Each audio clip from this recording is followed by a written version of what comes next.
"Can I have lunch with you at least once, Daddy?" The question came from a voice so small it barely reached across the table, but it hit like thunder inside the most exclusive restaurant in New York City. Forks froze mid-air. The pianist's hand stopped on the keys, and every head turned toward the little girl standing in a rain-spotted poncho, clutching a torn paper bag and staring up at one of the richest men in America.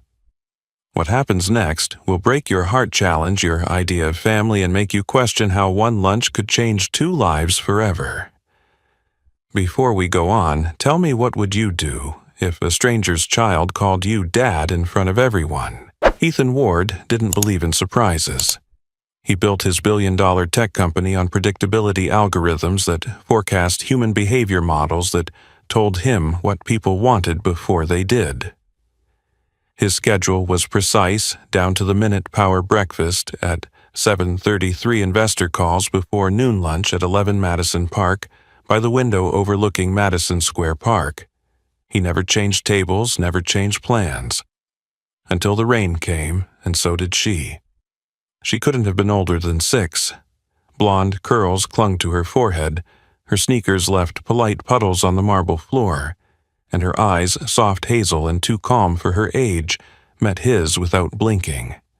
She held a small piece of cardboard in her hands, edges bent from being carried too long. When she reached Ethan's table, she didn't smile, didn't ask permission. She just said, "Can I have lunch with you, at least once, Daddy?" Every sound in the restaurant seemed to fade. Ethan's mind clicked into defense mode. Public relations risk possible setup, someone filming this already. He glanced toward security, but the girl raised her hand as if commanding the room. "I have a ticket," she said seriously, placing the cardboard on his plate. It was cut from a cereal box tied with red string. In uneven handwriting it read, "Good for one lunch. Redeem with Ethan Ward." Ethan stared at the words, unsure whether to laugh or panic. "Who sent you?" he asked quietly. "My mom," she said, her voice steady. "She said if I asked the right person the right way, they'd listen." Her name was Lila, and for some reason he couldn't explain, hearing her say it made something inside him shift. She looked nothing like the children in his board members' Christmas cards. There was no gloss to her, no coached charm. Just a raw, innocent certainty, as if the world had told her no too many times, and she'd decided to try yes on her own. "Where's your mother?" Ethan asked. Outside, Lila replied. "She said I should go first. I'm braver." He almost smiled, then caught himself. "Lila, I think you have the wrong man." Maybe she said, "But you're the one my mom used to talk about when she said some doors only open once." She lifted her sketchbook and began to draw right there on the napkin, a crooked heart split in two with a tiny compass in the middle. She said, "If I ever met you, to give you this." From her pocket, Lila pulled out a small silver locket, half a heart polished smooth from years of being held. Ethan didn't touch it, but his chest tightened anyway. It was the kind of detail his logical mind hated, too sentimental, too impossible. And yet, when he looked at her again, he saw something unsettlingly familiar. The tilt of her chin, the small freckle near her temple. The maitre d' hovered nearby, waiting for Ethan to signal what to do. For a moment, he thought about standing up, calling security, ending the scene before the tabloids could spin it. But then Lila did something that stopped him cold. She reached across the table and placed her small hand over his. Her fingers were cold, trembling slightly, but her eyes were sure. "I only need one lunch," she whispered. "Then you can go back to your world, and I'll go back to mine." Ethan didn't know why, but he nodded. Maybe it was guilt. Maybe it was curiosity. Or maybe it was because something about the word "daddy" from her lips didn't feel like a mistake. "Fine," he said quietly. "One lunch." The maitre d' exhaled relief and hurried away. Lila climbed into the chair across from him, feet dangling above the floor. She pulled a sandwich from her paper bag, a simple peanut butter, one wrapped in wax paper, and set it neatly in front of her. "I brought mine," she said, serious as a diplomat. "So you don't have to spend your money." He studied her for a long moment, the city skyline reflected in the window behind her, all glass and distance. "What's your mother's name?" he asked finally. Lila hesitated, then opened her sketchbook again. On one page drawn in crayon was a woman's face, warm eyes, tired smile, and underneath one word, Maya. Ethan's hand froze halfway to his glass. Maya. The name hit like an old wound pressed too hard. He hadn't heard it in 6 years. The room seemed to shrink. The air thickened with memories he didn't invite. "Do you know her?" Lila asked softly. He didn't answer. Instead, he looked down at the cardboard lunch ticket, then at the locket on the napkin, then at the girl whose gaze refused to look away. He saw a reflection of something he'd lost, the kind of innocence that doesn't beg, just believes. When their food arrived, Lila didn't touch hers. She folded her hands and said, "Before we eat, can we make a toast?" "A toast?" he repeated. She nodded, lifting her small paper cup of water. To the day, the right question got asked. He raised his glass, unable to find words. Outside, rain slid down the windows, turning the city into a watercolor blur. Ethan's phone buzzed his assistant, his investors, his next meeting, but he silenced it. For the first time in years, he didn't care about being reachable. The waiter brought the check at the end, discreetly placed it beside Ethan's plate. There was no amount listed, just a single handwritten note. "For everything you forgot, Maya." Ethan stared at it, the blood draining from his face. Lila waited patient and quiet, her sandwich untouched. "Is she okay?" he asked finally. Lila's voice trembled just slightly. She said to tell you she's tired, and she wants to see you if you still remember where she lives. The city outside seemed to fall silent. Ethan looked at the frozen watch on his wrist. It had stopped at 12:14 the moment she'd walked in. He slid the IOU into his wallet and stood. "Finish your sandwich," he said gently. "Then we're going to find your mom." And for the first time in years, the man who controlled everything stepped into something he couldn't predict. Ethan hadn't walked through Madison Square Park in years. It was the kind of place he used to cross only in a car window, trees, as a blur faces as shapes. But that morning, he walked alone beneath the gray canopy, the air cool and wet, the kind of New York day where the city seemed to whisper instead of shout. He carried Lila's crayon sketch folded in his pocket, the compass, the heart, the single word, Maya. He didn't know what he was looking for. Maybe confirmation that the girl wasn't real. Maybe proof that the universe hadn't played a cruel trick. But every few steps he saw something that pulled him closer to believing, the way the rain turned the pavement silver like her eyes, the reflection of a mother and daughter sharing a pretzel, the sound of a child's laugh that cut through the city's noise.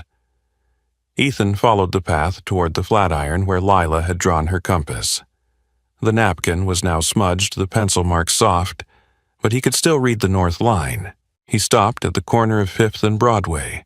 A violinist was playing under the scaffolding the same song Lila had hummed quietly while they ate, soft, almost haunting.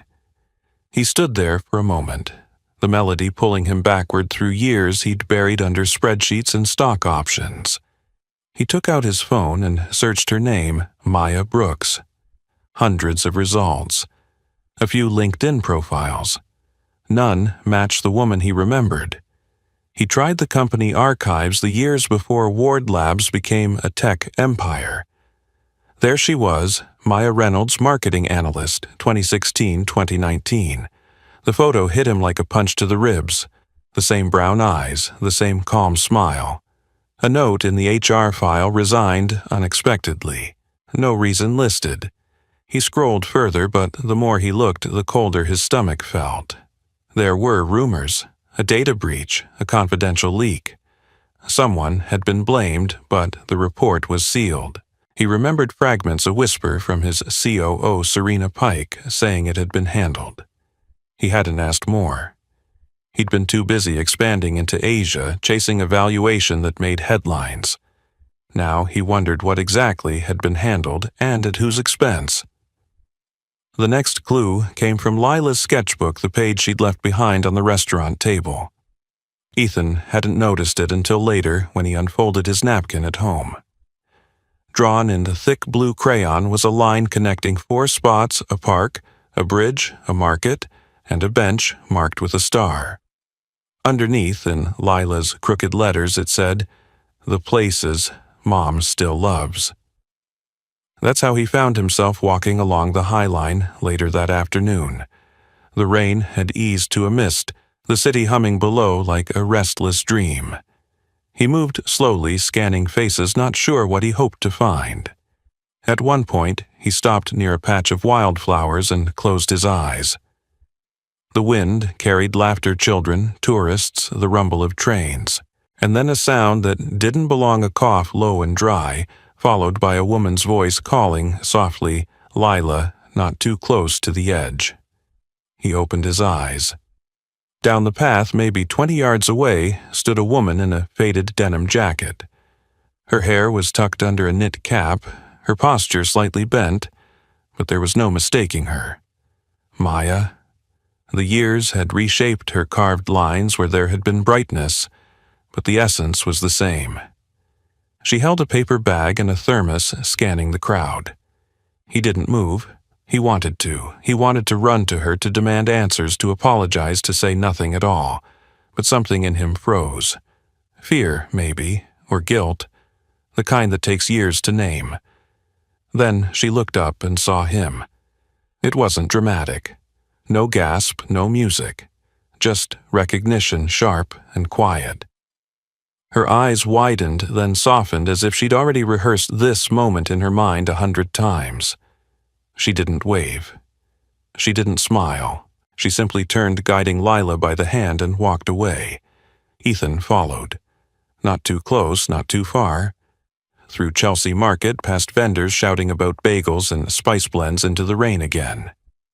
He watched them stop by a flower stand, Lila picking a daisy from a bucket, Maya paying in coins. For a moment they looked like any mother and daughter in the world. Ordinary, untouchable. He wanted to call out her name, but something held him back. Maybe it was shame. Maybe it was the memory of his assistant handing him a folder 6 years ago saying, "There's been a problem with one of your analysts," and how quickly he'd moved on to the next meeting. He had believed what he was told, that the woman in question had mishandled data. He hadn't checked the facts. He hadn't looked into her eyes to see the truth. Now, seeing her like this, he realized he had believed the convenient version of the story, the one that let him stay clean. He reached the crosswalk as the light turned red, watching Maya and Lila disappear across 10th Avenue. His phone buzzed. Serena Pike. He hesitated, then answered. "Ethan, you missed the board meeting," Serena said briskly. "The investors are asking questions about your absence." "I'll handle it," he said, still watching the mother and daughter vanish into the mist. Handle what she pressed. Something I should have handled a long time ago. He ended the call and pocketed the phone. Later, in his penthouse overlooking the city, Ethan sat in front of his computer, drenched in the kind of silence that comes after a storm. He zoomed in on an old photo he'd found in the company archives, an annual gala. There he was, smiling stiffly for the camera. Behind him, at the edge of the frame, Maya half-turned, laughing at something out of view. He printed the image and laid it beside Lila's crayon map. 4 dots, a park, a bridge, a market, a bench, and 1 small star. He took a pen and drew a circle around the star, whispering to the empty room. "Where were you trying to lead me?" Lila, he didn't have an answer yet. But for the first time in years, Ethan Ward felt something he didn't expect. Uncertainty mixed with purpose. He looked out over the city lights, his reflection faint against the glass. Somewhere out there, Maya Brooks was still breathing the same air, still walking those same streets, and a little girl had drawn him a map back to both of them. The compass on that napkin had pointed north. But maybe north wasn't a direction. Maybe it was a person. The next morning, Ethan stood across the river on Roosevelt Island, his coat drawn tight against the wind. The skyline shimmered across the water. The city that had once made him feel powerful now looked distant, unreachable. He'd followed Lila's map to the edge of a quiet neighborhood where the buildings leaned close together as if keeping each other warm. That's where he saw it, a small apartment with a rusted balcony and a flower pot struggling to stay alive. The mailbox read, M. Brooks in faded ink. He didn't knock right away. He stood there for almost 10 minutes staring at the chipped paint on the door, thinking about what waited on the other side. When he finally raised his hand, the door opened before he touched it. Maya stood there. For a moment, neither spoke. The years between them hung in the air, heavy and unkind. She looked thinner, paler, but there was still that calm strength in her eyes, the same steadiness that once made him feel grounded. She didn't look surprised to see him. Maybe she'd been expecting this. "I wasn't sure you'd come," she said softly. "I almost didn't," he admitted. "But Lila, she told me." Maya's lips curved slightly. She has a way of opening doors that should stay closed. Her apartment was small but warm, filled with mismatched furniture, and the smell of something herbal tea, maybe. Lila's drawings covered the wall suns, hearts, and one picture that made him pause. It was the three of them, hand in hand, under a sky full of stars. The drawing was signed Lila Ward. He turned to Maya, who was pouring tea into 2 chipped mugs. "She thinks my last name is hers." "She doesn't think," Maya corrected quietly. "She hopes." He sat down at the table, his throat tightening. "Why didn't you tell me?" Maya took a long breath before answering. "Because you didn't look for the truth when it mattered." Her tone wasn't angry. It was tired. "Do you remember what happened 6 years ago?" He nodded. "There was an internal investigation, a data breach. They said it was me."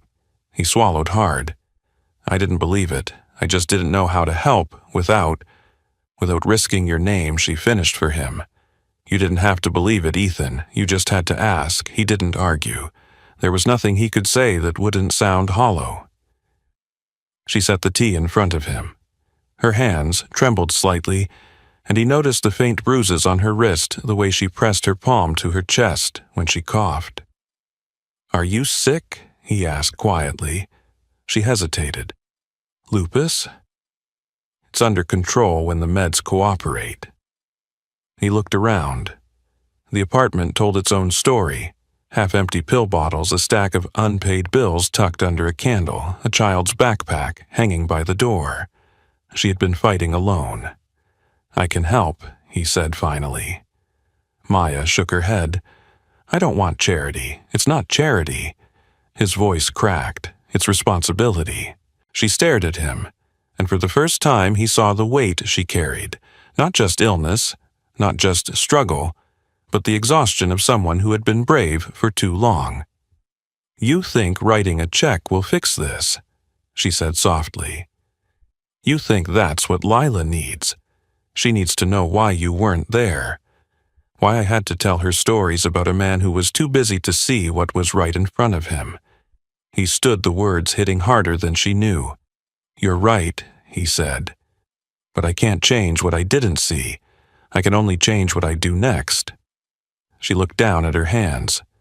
"And what's that supposed to mean? I'm going to make this right." Maya gave a short, tired laugh. "You can't rewrite the past, Ethan." "Maybe not," he said.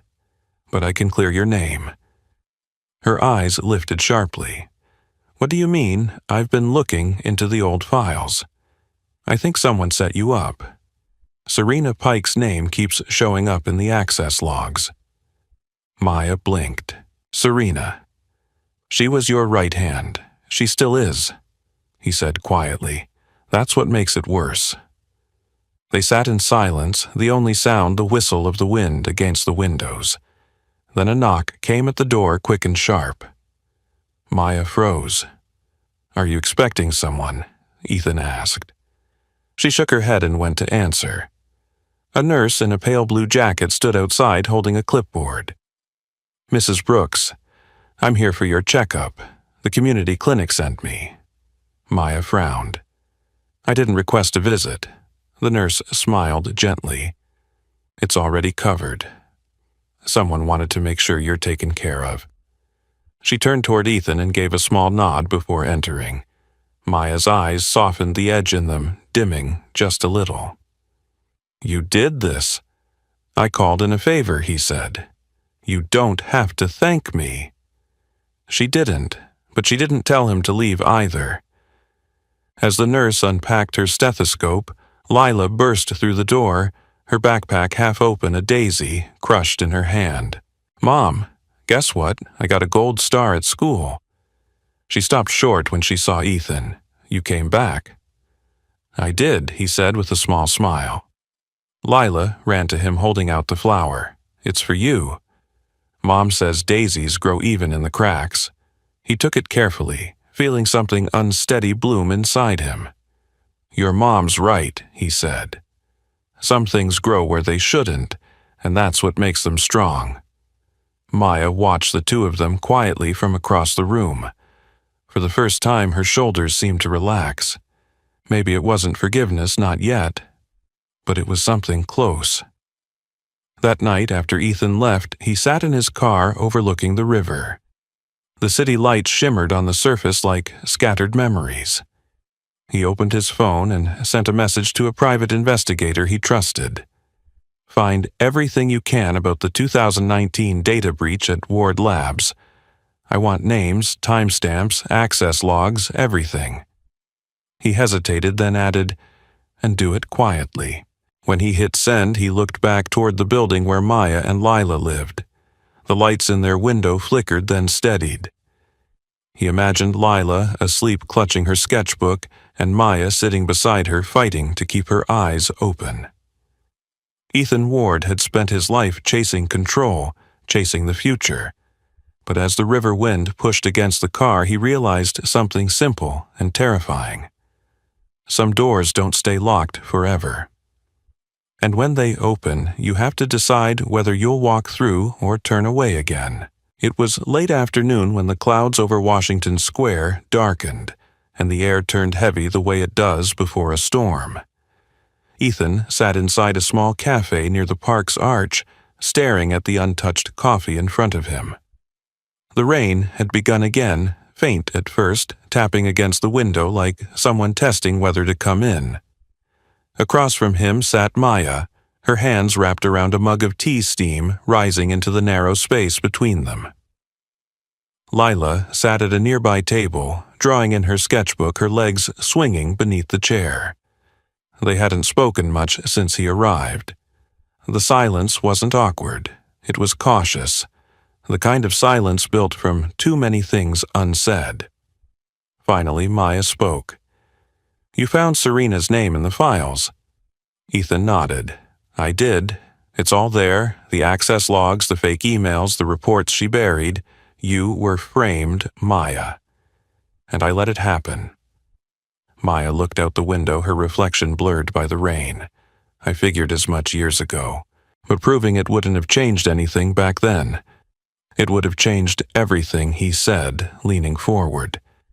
"You wouldn't have lost your job, you wouldn't have disappeared, Lila wouldn't have had to." She cut him off gently. "Don't finish that sentence. We both made choices, Ethan. You chose your reputation. I chose survival." He wanted to argue, but she was right. He had built an empire by choosing what was convenient to believe. And now, sitting across from her, he could see what it had cost her to live with the consequences. Lila looked up from her sketchbook and grinned. "Mom, look." She held up a paper compass she'd made from napkins and straws.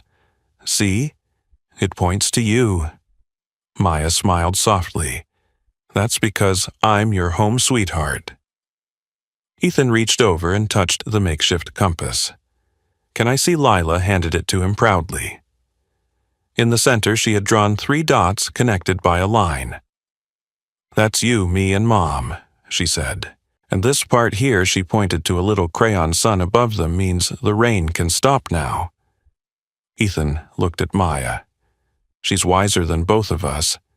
She's too much like you." Maya replied quietly. "She asks questions she shouldn't."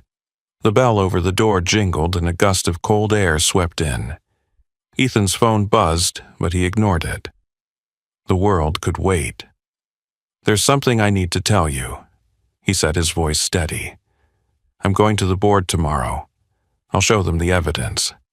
Serena will face an internal review, and your name will be cleared." Maya's eyes narrowed slightly. "That will destroy her career. She destroyed yours." "Maybe," she said, her tone even. "But what happens after that? The company takes the hit and you take the blame for letting it happen. You'll lose everything you built." "I've already lost the only thing that mattered," he said. "This time, I'm doing the right thing." Before she could respond, Lila tugged at his sleeve. "Daddy," she said softly. The word still felt strange, fragile between them. "Can we go to the park after the rain stops?" He smiled faintly. "We'll go." Maya looked between them, her eyes clouding. "You shouldn't make promises you can't keep." "I keep the ones that count," he said. The rain outside thickened the sky, darkening to slate. The cafe's lights flickered, catching the gold in Maya's eyes as she looked up at him. "You think fixing a file and firing someone will make us whole again?" He hesitated. "No, but it's a start." They sat in silence again, broken only by the clink of cups and the soft scratch of Lila's pencil. When the storm finally broke in earnest thunder rolling through the city, Maya whispered, "You were always good at changing the weather." He smiled sadly. "Maybe this time I'll do it for the right reason." As the rain hammered the windows, his phone buzzed again, this time with a message from his investigator. One line, proof secured. Serena met with compliance officer in 2019, forwarding subpoena draft. Ethan exhaled, reading it twice. The moment felt heavier than victory. He looked at Maya, who watched him quietly as if she already knew. "What now?" she asked. Now he said, "The truth finally has a voice." Lila reached over the table and placed her small hand over both of theirs. "Then, can we have pancakes after?" she asked. Maya laughed softly through the tension, and even Ethan couldn't help it. For a brief moment, it felt like sunlight pushing through the storm. Outside, the rain began to ease, drops slowing to a shimmer against the glass. The city exhaled the sky, lightening in patches. Ethan looked out and said quietly, "You were right, Lila. The rain really does stop." When they left the cafe, the air smelled like clean earth and renewal. Lila ran ahead, her arms stretched wide, spinning under the dripping trees. Maya watched her, the corners of her mouth softening. Ethan stood beside her, uncertain, humbled, but certain of one thing. Some storms don't destroy, they reveal. And as he watched Lila chase puddles, he knew tomorrow would not be the end of something. It would be the beginning of a world rebuilt on truth. The boardroom at Ward Labs had never felt so still. Sunlight cut through the glass walls, catching dust in the air that looked almost like snowfall. Ethan stood at the head of the long marble table, the city sprawling beneath him through the floor-to-ceiling windows. Around him, 12 board members waited, their faces a blend of confusion and curiosity. At the far end sat Serena Pike, calm, composed, a faint smile playing at her lips. Ethan laid a folder on the table. "Before we start," he said, "there's something you all need to see." He clicked a remote and the wall screen lit up with a series of time-stamped logs and archived emails. These are internal records from our 2019 breach. For years we believed the incident originated outside, but it didn't. He paused, meeting each person's eyes. It came from within this room. A ripple moved through the board.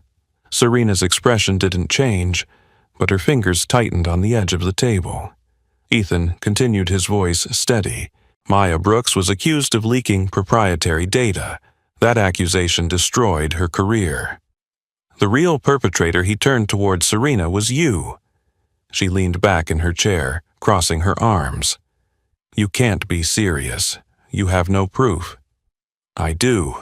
He gestured toward the screen. These are server access logs with your credentials. And here he brought up an image, a time-stamped security video as you meeting with our compliance officer hours before the breach went public. The silence was thick. One of the board members cleared his throat. Serena, do you deny this? Serena looked at Ethan, her calm cracking just slightly. You're risking everything, she said. You expose this, and you'll drag your own company through the mud. The stock will crash. You'll lose everything you built. Ethan's jaw tightened. Then, so be it. Because it was built on a lie. The room erupted into low murmurs. Some members exchanged glances, others whispered into their phones. Serena stood trying to regain control. You're not thinking clearly, she said. You're doing this for that woman, the one who manipulated you enough. His voice was low, controlled but final. Maya Brooks didn't manipulate anyone. She survived what we did to her. He turned to the board. Effective immediately, Serena Pike is suspended pending investigation.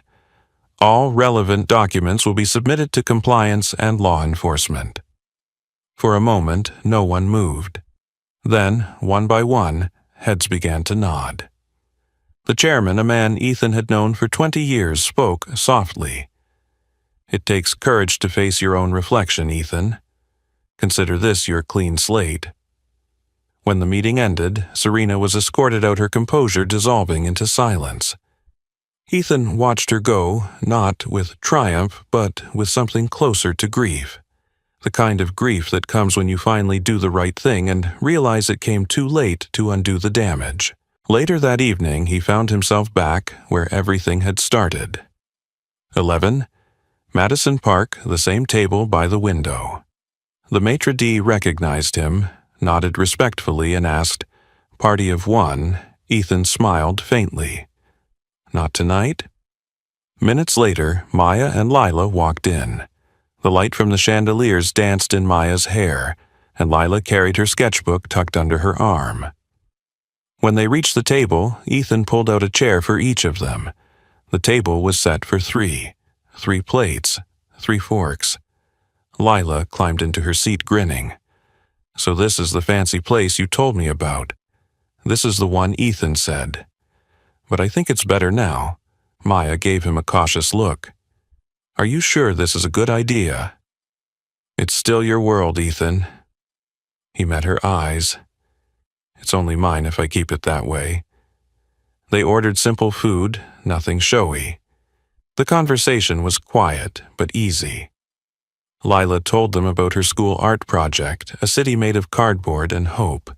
Maya listened, her laughter softer than he remembered. For the first time, Ethan didn't check his watch, didn't glance at his phone. When dessert came, Lila opened her sketchbook and slid a new drawing across the table. It showed 3 people at a round table, a sun above them, a little heart floating between. She'd written 3 words under it: "One good lunch." Maya traced the heart with her fingertip. "She remembers everything," she whispered. Ethan smiled. "So do I."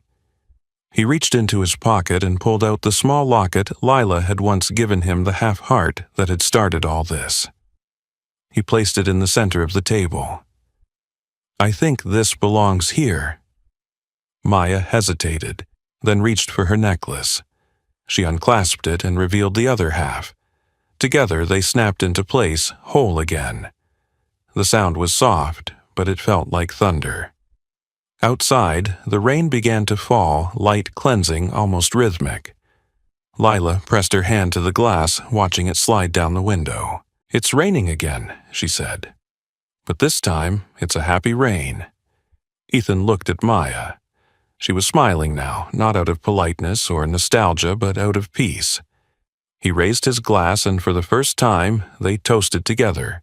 No guilt, no silence, just three people sitting at one table, finally sharing the same story.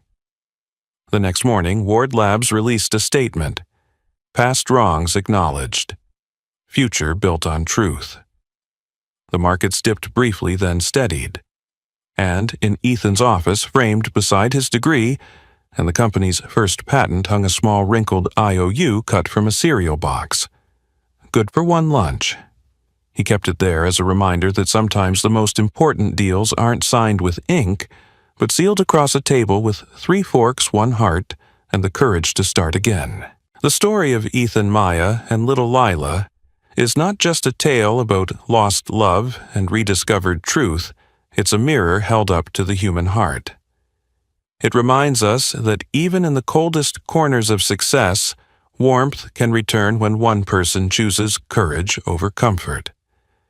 Ethan Ward began his journey as a man who had everything: money, status, control, and yet nothing that truly mattered. Behind his towering office windows, he lived in isolation, proud of what he built, but blind to what he'd broken. One small voice, trembling but brave. "Can I have lunch with you?" At least once, Daddy shattered that illusion. That question didn't just pierce his heart. It rewrote his entire life. Through the innocence of a child, Ethan was forced to face the truth he had buried under years of ambition. Lila's presence reignited something he thought was lost forever: empathy. It led him to Maya, the woman whose absence had haunted him more than he cared to admit. Her quiet strength, her unspoken pain, and the life she built out of nothing became a reflection of everything he had failed to see. In her silence, Ethan found judgment. In her forgiveness, he found redemption. As the story unfolded, the rain that once symbolized loneliness turned into a cleansing force. It washed away guilt, deceit, and pride, leaving behind the raw truth of what it means to be human. Maya's courage to survive, Lila's purity of heart, and Ethan's decision to face the past came together to form something rare, a reconciliation not just of people, but of souls. By exposing the corruption that had destroyed Maya's career, Ethan didn't just clear her name. He cleared his own conscience. And in doing so, he redefined success. No longer measured in numbers or prestige, but in honesty, family, and love. The final image, 1 table, 3 forks, captures everything. It's simple yet profound. The man who once ate alone in silence now shares his meal with the 2 people who gave his life meaning. The table isn't just a setting. It's a symbol of restoration, of second chances. It reminds us that healing doesn't come all at once. It comes one conversation, one apology, one act of truth at a time. And sometimes it takes the courage to sit down and eat together to realize what's been missing all along. From this story, we learned that redemption is never too late, but it is never free. It demands humility, the strength to admit our faults, and the will to make them right. It teaches that the past doesn't define us. Our response to it does. Whether in family, friendship, or love, the real victory lies not in perfection, but in persistence, in choosing compassion when pride feels easier. In today's world, where so many chase validation over connection, Ethan's journey reminds us to slow down, to look around, and to listen. Really listen to the people who quietly stand beside us. It's a call to remember that the true measure of a life well lived isn't found in the titles we hold, but in the hands we hold. And maybe there's a Lila in all of us, a voice still small, but brave enough to ask for love, to ask for attention, to ask for one more chance. If this story touched your heart, if it reminded you of something or someone worth fighting for, don't keep it to yourself. Leave a comment below, tell us where you're watching from, and share what this story meant to you. And don't forget to subscribe to our channel. Every like, every share, every comment gives us the strength to bring you more stories of love, hope, and redemption. Because somewhere out there another story is waiting to remind us that no matter how far we fall, love always finds a way to bring us home.